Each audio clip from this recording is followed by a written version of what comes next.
What's up mga aral? What's up mga idol? Okay, may nag-request sa akin na puntahan ko daw si Diwata. So, ito nga.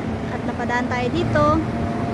Di magbibideo-video tayo dito. Kaso, dahil mahihain tayo, dito tayo sa kabilang kalye. Tanaw na tanaw ko na po yung parisan ni Diwata. So, ayan.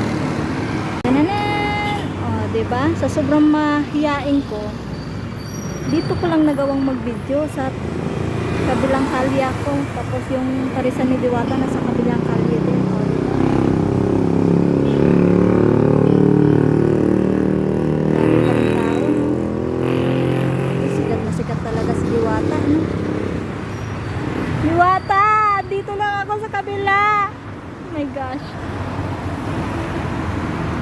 Sabi ng followers ko, puntahan daw kita.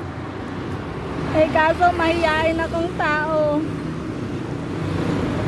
Kaya dito lang ako sa kabila.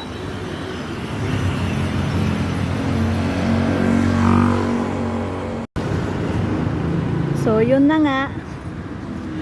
Dahil siguro bawal tumambay dito. Huminto tuloy yung pulis. Tara, gora na tayo. Baka mahuli pa ako. Oh my God. Wala akong pambayad. So, yun lang. Bye-bye. At least nadaanan ko na si Diwata. Napagbigyan ko na yung yung hiling yung puntahan ko si Diwata. Diba? So, yun lang. Bye-bye.